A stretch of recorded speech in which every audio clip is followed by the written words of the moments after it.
Okay, hopefully you can all see that. Thank you, Elliot, for the awesome introduction. We'll start by saying, happy birthday, Pact. I've got my old fashioned actually. It's 8:10 p.m. here, so sorry for those in the UK or anywhere else in the world where it's maybe not very appropriate to be drinking, but it is a birthday party after all. I want to start as well to sort of just maybe put a bit of this into context, and we're going to spend a bit of time talking with Ron and Beth here. But let's just cast our mind back to the past and sort of think about the last 10 years of Pact and kind of where it came from. It was actually 17 years ago when Ian Robinson penned an article on Martin Fowler's website that introduced the concept of consumer-driven contract testing to the world. He described an ancient world in which the state-of-the-art architecture included these primitive systems, so SOA with SOAP and XML, and they weren't always living up to their promises. Quote from this article: chief among the benefits of service enabling an enterprise's application landscape are increased organizational agility and reduced overall cost of implementing any change. An SOA increases organizational agility by placing high-value business functions in discrete, reusable services and then connecting and orchestrating these services to satisfy core business processes. It reduces the cost of change by reducing the dependencies between services, allowing them to be rapidly recomposed and tuned in response to changes or unplanned events. Sounds really familiar, doesn't it? He continues, a business can only fully realize these benefits, however, if its SOA enables services to evolve independently of one another. To increase the service independence, we build services that share contracts, not types. So here he's referring to things like WSDLs and XSD and other SOAP technologies, at the time. And he calls these provider contracts to reflect the narrow provider-only view of such technologies. He goes on to describe many of the reasons as to why these benefits aren't actually realized in practice. Hidden coupling, inversion strategies being the two primary challenges, and how an alternative approach provides a more reliable way to evolve our services independently. And this is, of course, consumer-driven contract testing. A few years later, in 2009, J.B. Rainsberger, who we'll be talking later, as Elliot mentioned, penned an article called Integrated Tests Are a Scam. And this was somewhat controversial at the time. I was actually looking through Reddit earlier today when I Googled the term actually, and I was looking through Reddit, and there was some really scathing kind of, comments there, to be honest. But anyway, it challenged the prevailing way we tested systems. And at the time, this really did reflect an over-reliance on end-to-end integrated testing, and that was causing all kinds of problems. As Elliot said, we're going to get a refrain or somewhat of a refrain on that talk today that none of us have seen. So who knows what's going to come of that? He might decide, this is just a terrible idea and it's all for nothing.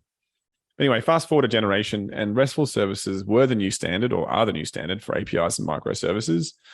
And microservices, were fast becoming the architecture du jour. However, of course, it too had challenges. In 2014, at YOW, which is a conference here in Australia, in Melbourne, my colleague Beth Skurrie, alongside Evan Botcher from ThoughtWorks and John Eves from realestate.com.au, unveiled a tool they called Pact that was built in 2013 whilst implementing such an architecture at REA. They were enjoying many benefits that microservices provided, similar to the kinds of benefits we heard earlier, actually.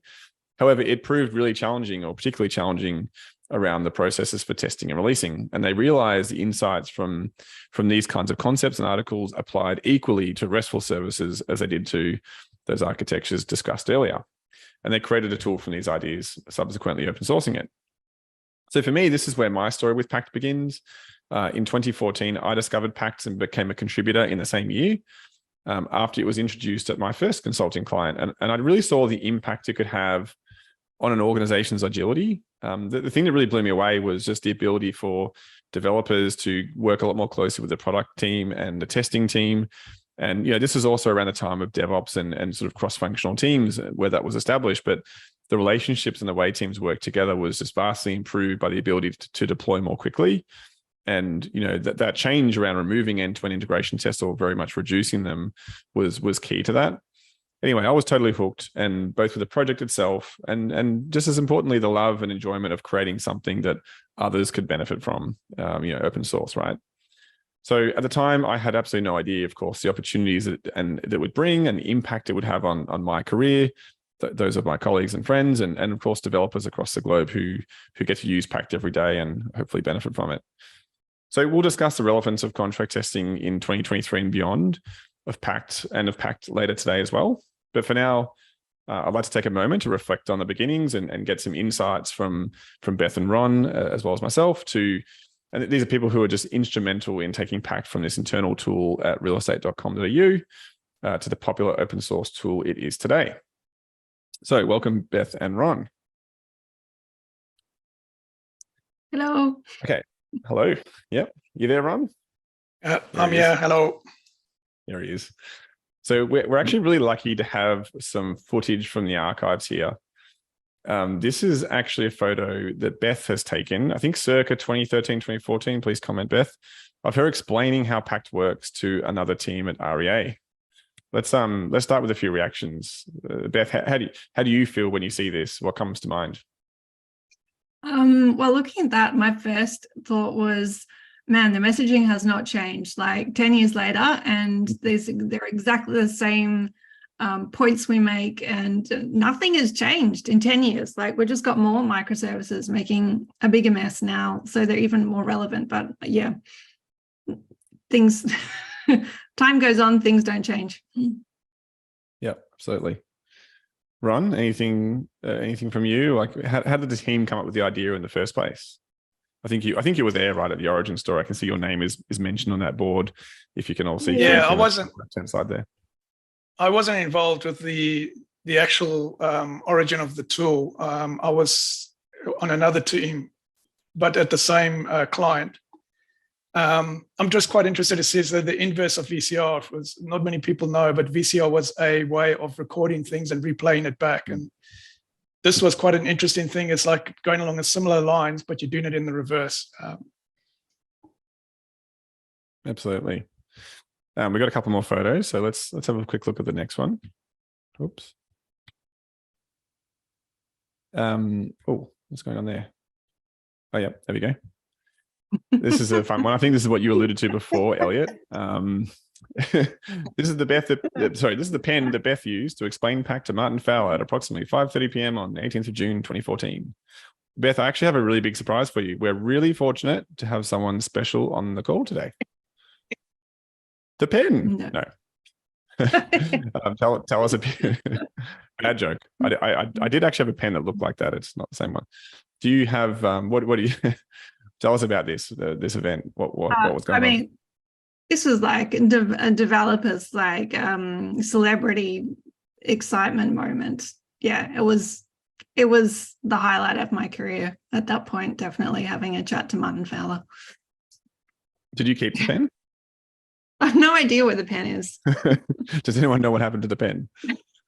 I did find the piece of paper at some stage later, I think, when I was cleaning out my desk at some stage, but who knows where the pen is. Yeah.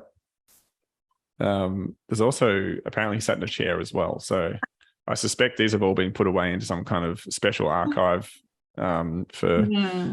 Do you know if the paper was ever taken down there, or is that just like the special chair that no one can ever sit in again? It is lost to the time, the memory of time. Lost to the ages. Mm-hmm. Before this, Beth did a bit of archaeological digging as well and noticed that the first change from an internal project to a public one actually went through Ron's GitHub account. Ron, can you tell us a bit how a project internal to REA, which is the company where this all started, made its way onto the internet? Well, the problem REA was they're a real estate company. They're not an open source company deals with open source at the time. And so while we thought this looked like a really awesome tool and it was going to be really useful for us. And we thought, yeah, maybe there'll be one or two other people that, will also like to use it.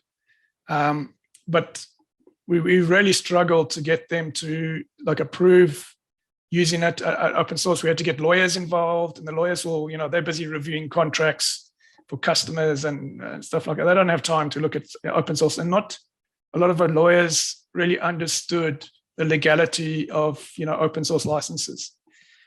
So they were kind of dragging their heels, and I just thought it was just too good a tool to not make available. So I put it up on my GitHub in the interim while we waited for REA to come back and approve. And then later we moved it over to their GitHub. Yeah, it makes sense. I mean, I wonder how many good potential open source projects never made it to the internet or for into other people's hands because of those kinds of problems. It's interesting. Well, maybe because you were there at the start as well, or at least you were in the building, so to speak, when it was all happening. What was the driver for the project? We kind of alluded to it before, but we were reflecting on this, and I know that there was some brown bags at DS, and what was the thing that led to you going, that we should open source it? Like, yes, we knew internally, or you knew internally at the time, that the tool was interesting and it was solving a real world problem. What was it? What was the point to go, we should open source this? What was the driver and trigger for that? I think, well, the main use case that we had for it there is that we had different teams. I think there were 5 different teams. And the actual team that made the Pact tool itself was doing the web app, which was the consumer of all the backend services, the microservices. So we had different teams building microservices, and we had a team building the web app, and they couldn't wait for the other teams to build all the services. They wanted to get going from the start. So they really built Pact as a mocking mechanism, so they could carry on their work. And then once all the other microservices come online, they can just be verified, on the Pact. It was a very clever idea. So it got them up going, and then the rest of us could kind of feed in as the various services are created. But I mean, just seeing that value of not having to build these large integration test environments to test, like 20 different microservices to, make sure that one's safe to release, just seemed to hold a lot of value. And it felt like it was just too good to, keep in the bowels of one company.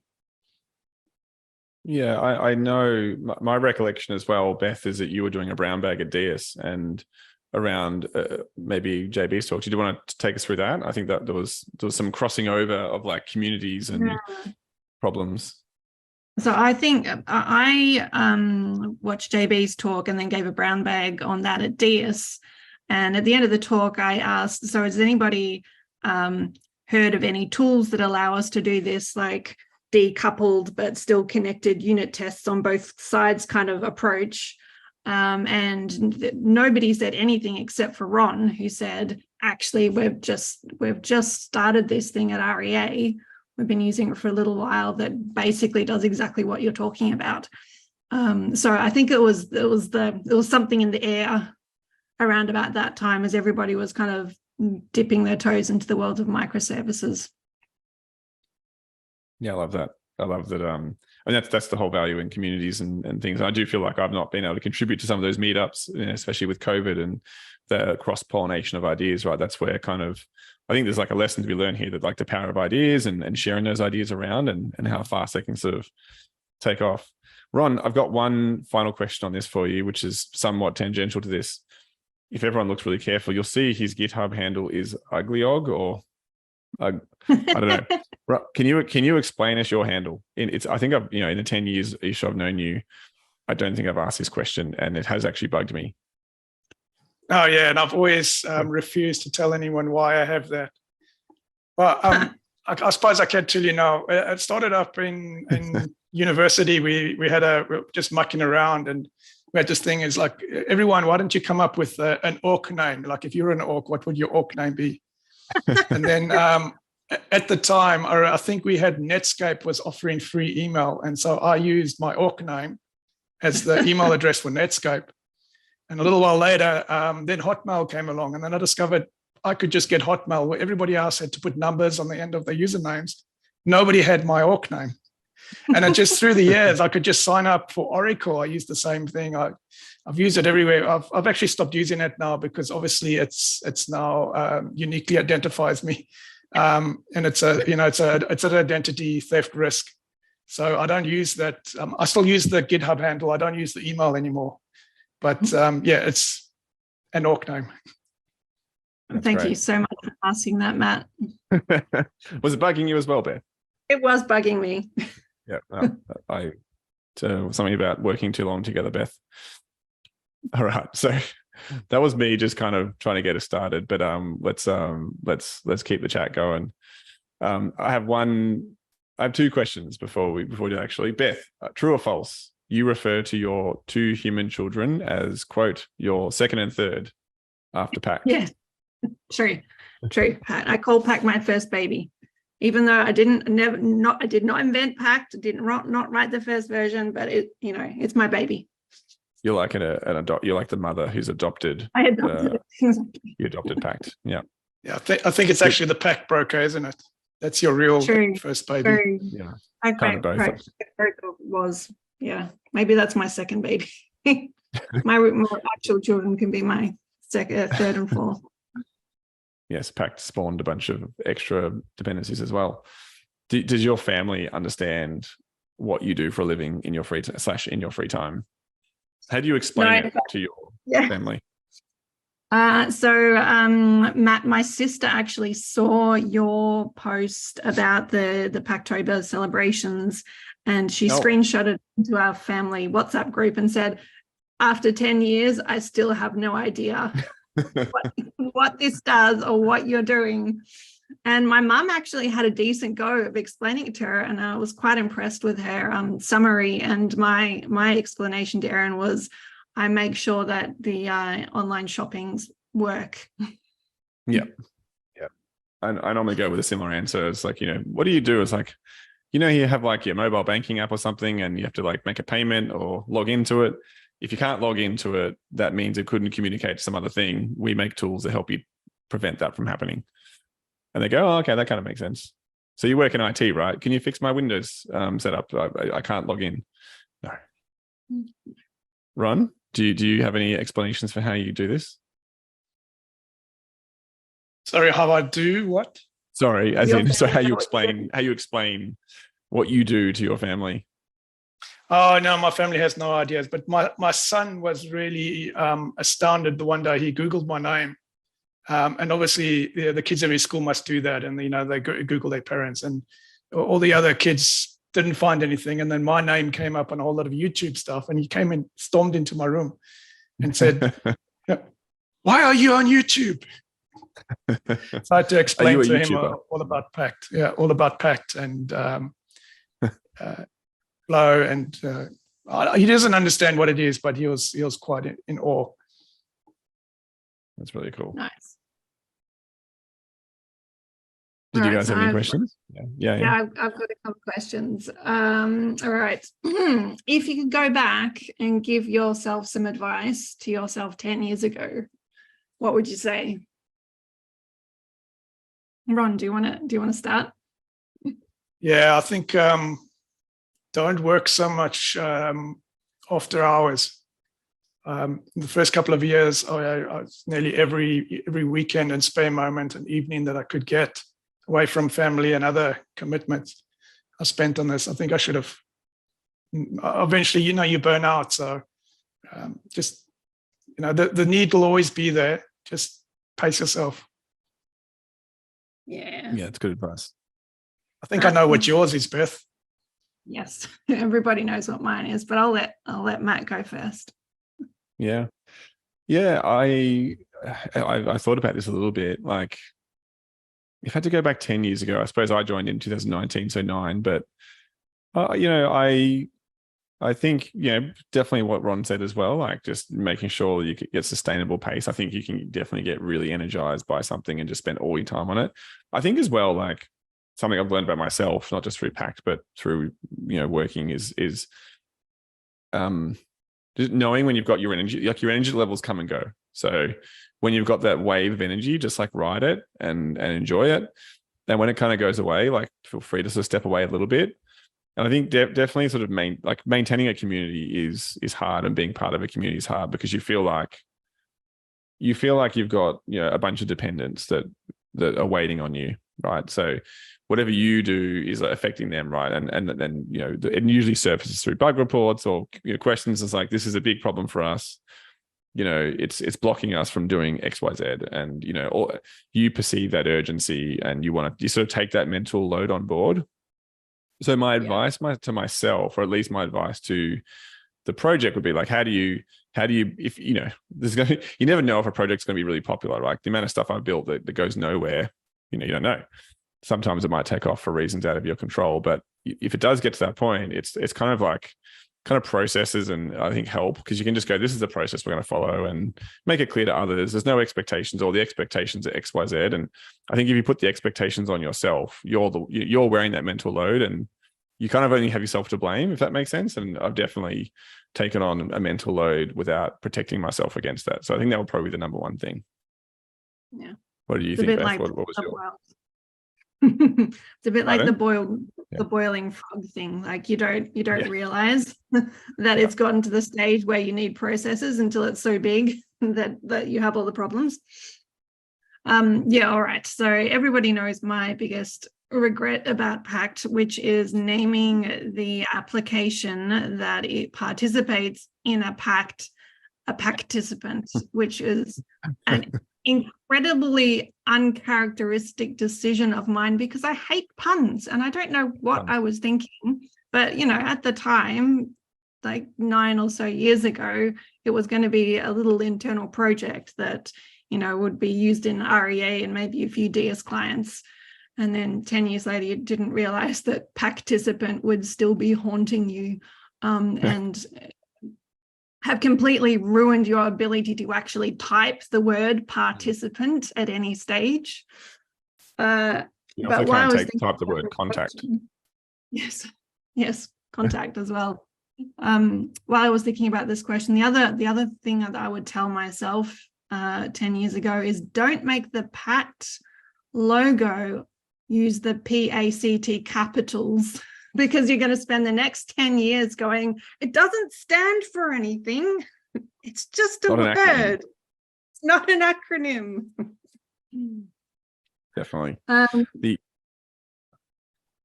Sorry, Matt. Sorry, you go. There you go. All right. Well, it's been a long 10 years. What has kept you guys going? Well, I guess, Ron, you've been in here for 10 years and Matt almost as long. What's kept you going for 10 years? You can go, Ron. Yeah, I think it's that every so often somebody just tells you, they give you something, a really great bit of feedback, right? That's really worthwhile. It makes your day when someone says, you know what, I had this big problem. I found this tool. It's really great. And for these reasons, and you can feel the appreciation, and that makes it worthwhile. Yeah, Matt? Yeah, definitely. Exactly that. I think the other one as well, like, I got into it because I saw, like, I really enjoyed the contribution part and being part of something bigger. And I liked, the idea of doing open source. And, to that point earlier, I think sometimes you get away from doing it for the love of it and you start doing it because you feel like you need to do something quickly, and you need to do it because it's a problem. And sometimes your enjoyment disappears from that.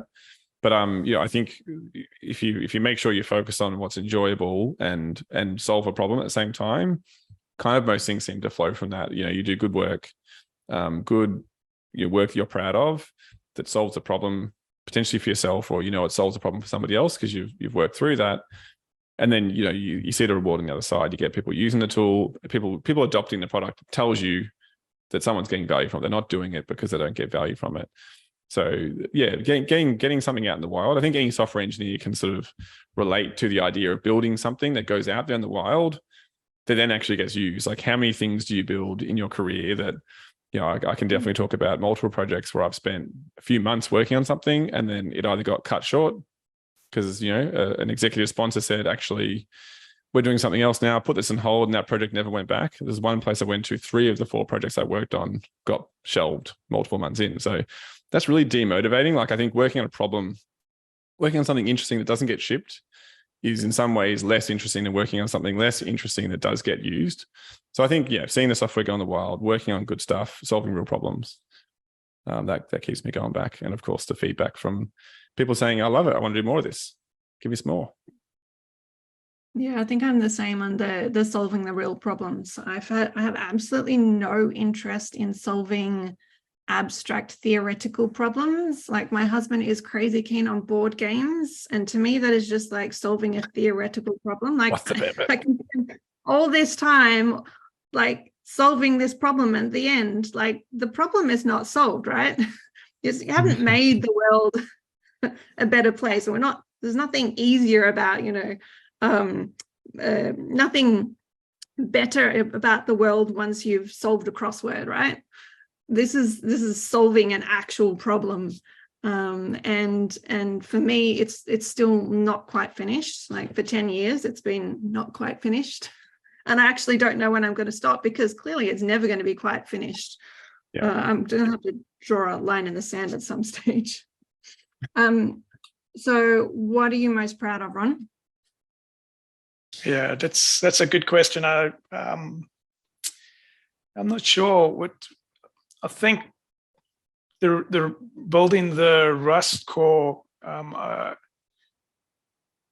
I did that for maybe over a 2 to 3 months. A lot of time in my spare time, but at the same time, I actually learned Rust. I've never used Rust before, and I thought, okay, let's try it. Let's try using Rust. I think there was some people that wanted to do it in Go. They wanted to build a backend in Go, and I really hate. Yeah, Matt was one of them. I really hate Go, and I didn't want to have to support something written in Go. So I thought, no, let me learn Rust. And yeah, I got it eventually. It took a while to get it to a good state. I think it's there now, but the initial bit was the mock server and all the matching logic was in about 2 to 3 months, I think. Now you go back and you look at that code and you're like, whoa, who the hell wrote this? They obviously have no idea what they're doing. That's not a very Rust way of doing things. But past Ron doesn't exist anymore. It's a different person. Yeah. Matt?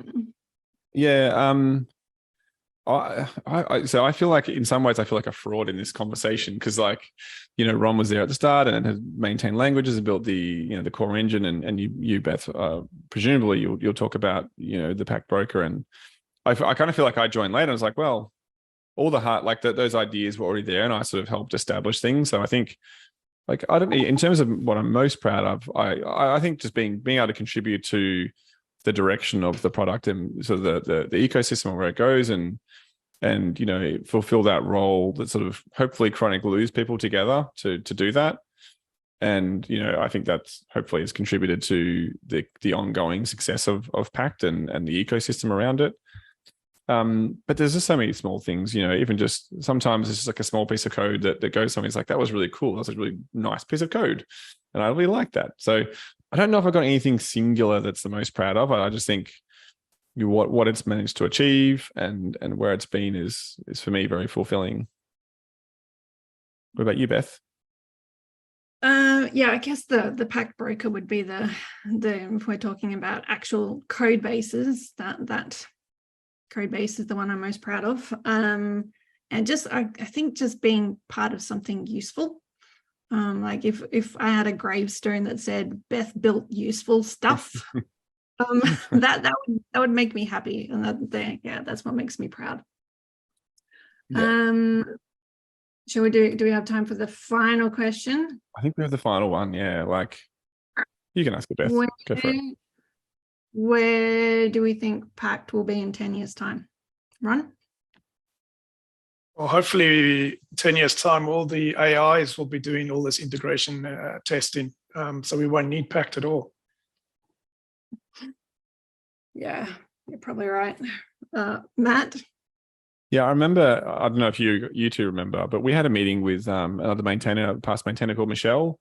I think it was at a pub in Melbourne somewhere. And, I remember we're talking through things and we were talking about all ideas and things. And I don't know exactly the words Ron said, but it was something to the effect of, what he's always looking for the idea. What is the next thing that disrupts Pact? Like, what is going to disrupt Pact, right? Because every tool or most tools and products and things will have a life cycle where they kind of peter out and a better idea takes on board. Like you think about, Git, it was just a much better version of CVS and SVN and the things that came before it. And the ideas it was trying to solve were basically the same, but how it did it was just a lot better. And, there will be something that I think will do a better job than Pact. And it'll be very hard for Pact to transform itself into that. So, my hope is, in some ways, a better Pact comes along. But yeah, I think that'll probably happen. I think AI will probably have something to do with it too. What do you reckon, Beth? You've said it, I think. Cool. Well, thank you very much, Ron and Beth. We need to wrap this up because we have Sam Newman in a second, but just quickly before we do, just want to put a massive shout out to pretty much everyone or anybody who's contributed in one way, shape, form or another to Pact over the years, including those who just use it, right? I think we build the tool for people using it and we build the ecosystem. We're part of this community for that one reason. So there's too many people to thank, so we're not going to try and do that here, but I know I can speak on behalf of Ron, Beth, Yusuf, and everybody as part of the maintainer group that it's really humbling to be part of something so special, and we're just ever so grateful to be able to continue working on Pact together and continuing to address the evolving challenges that comes with building complex software. So yeah, thank you very much.